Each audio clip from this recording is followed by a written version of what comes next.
So starting with resistivity. Resistivity का मतलब होता है कि एक कंडक्टर कितना रेजिस्टेंस ऑफर कर सकता है। अभी कुछ कंडक्टर्स ज्यादा ऑफर करते हैं रेजिस्टेंस, कुछ कंडक्टर्स कम ऑफर करते हैं। ऑफर करना मतलब किसी कंडक्टर में डैशिंग बहुत ज्यादा होता है एटम्स और इलेक्ट्रॉन्स का, किसी कंडक्टर्स में बहुत कम होते हैं। तो ये जो डैशिंग होते हैं एटम्स और इलेक्ट्रॉन्स के, वो ज्यादा या कम वो डिपेंड करता है रेजिस्टेंस अपना वायर के फिजिकल स्टेट पे, यानी वायर के लेंथ और एरिया ऑफ क्रॉस सेक्शन पे। ये दो टर्म्स आपके टेक्स्ट बुक में दिए हैं, इसके लिए we are going to talk about that only. Consider a wire of length L. अभी इसमें 50 एटम्स और 50 इलेक्ट्रॉन्स होंगे सपोज। सो इसमें डैशिंग भी कितना टाइम होगा, 50 टाइम्स होगा। नाउ एग्जैक्टली इसके डबल साइज का वायर मैं ले रही हूँ। तो अगर इसका लेंथ एल है तो this is 2 into L, so it is 2L।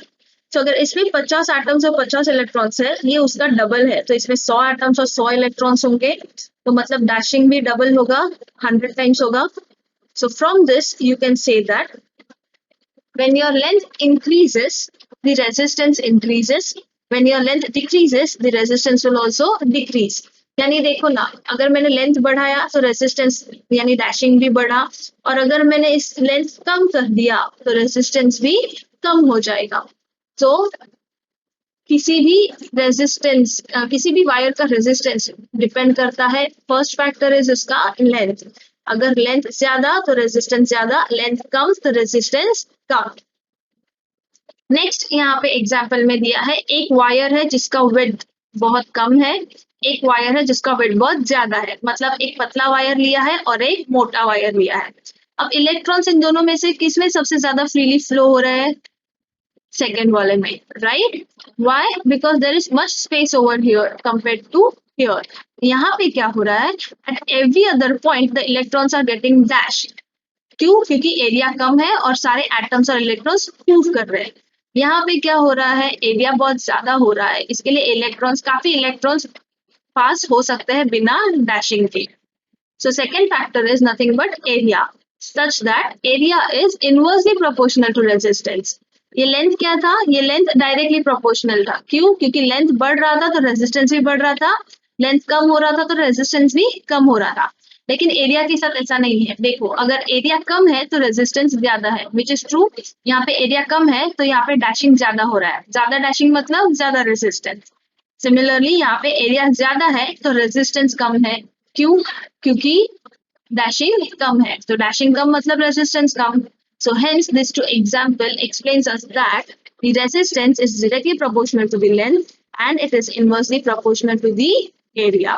तो किसी भी, अभी ये दो फैक्टर्स से हमने सीखा कि कोई वायर ज्यादा रेजिस्टेंस ऑफर कर सकता है, कोई वायर कम रेजिस्टेंस ऑफर कर सकता है।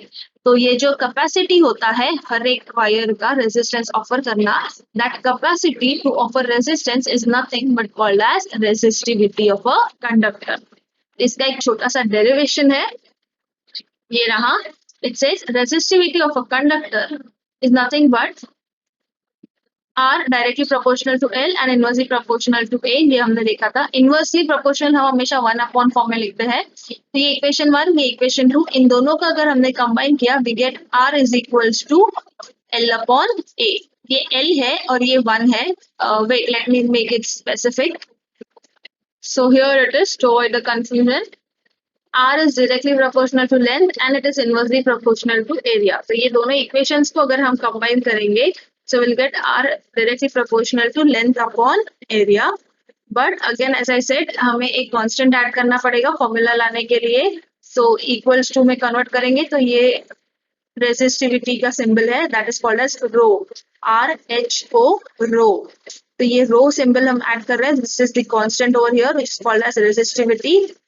R is equals to rho 1/A। तो ये रो को इस साइड पे लेंगे और R को इस साइड पे लेंगे, so we have R into 1/, R into L/A। So this is L, sorry again there was a correction, text book में शायद गलत दिया है क्योंकि मैंने ये टेक्स्ट बुक से ही कॉपी किया है।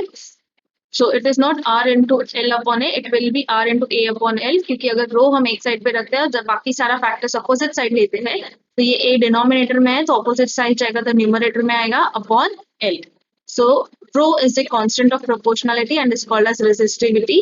Rho फाइंड आउट करना है तो ये फॉर्मूला यूज होगा. इस चैप्टर के सम्स का वापस अलग से वीडियो आई सेंड. नाउ जैसा रेजिस्टेंस का यूनिट इज ओहम, रो का यूनिट इज ओहम मीटर. तो ये ओहम मीटर कैसे आया है ये मैं एक्सप्लेन करती हूँ. रेजिस्टेंस का यूनिट ओहम है, एरिया का यूनिट मीटर स्क्वायर है और लेंथ का यूनिट है metre. So this metre square is nothing but metre into metre.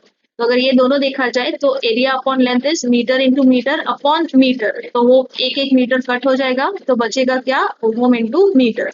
So this is how the resistivity का unit is ohm meter.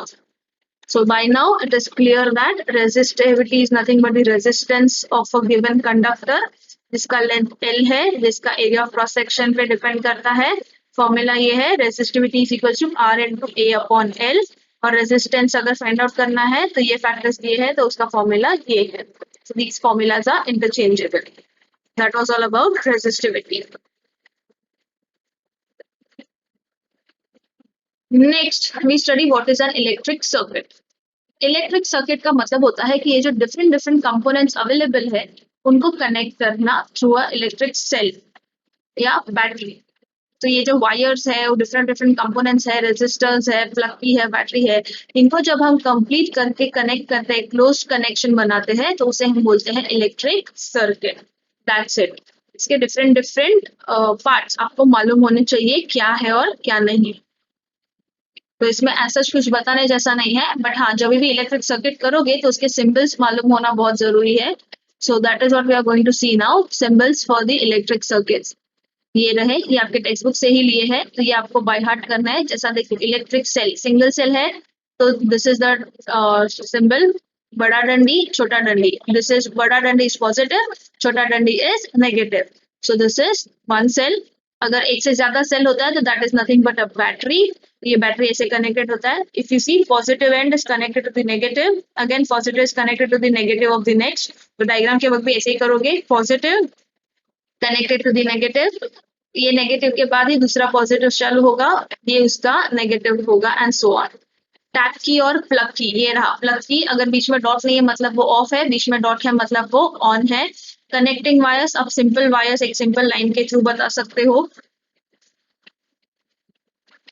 Next symbols are over here.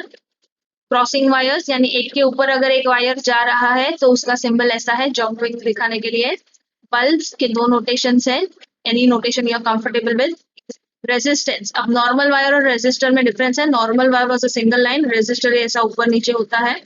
Variable resistance मतलब ये resistance का value fix होता है, ये resistance का value as per experiment अपन अपने हिसाब से चेंज कर सकते हैं. Next is ammeter. एमीटर का सिंबल इज सर्कल, उसके बीच में अगर ए लिखा है तो वो एमीटर है, उसके बीच में वी लिखा है तो वो वोल्ट मीटर है. इनके बाजू में हमेशा प्लस माइनस साइन दिखाना जरूरी है. ये प्लस हमेशा इसी साइड, मतलब प्लस माइनस साइन डिफाइन करता है कि कौन सा है. सेल का पॉजिटिव साइड प्लस पे जाएगा, सेल का नेगेटिव साइड माइनस पे जाएगा. So this was all about the symbols that is used in electric circuit. Next we study what is conductors and insulators. I better continue that in the next video वरना वो बहुत confusion हो जाएगा.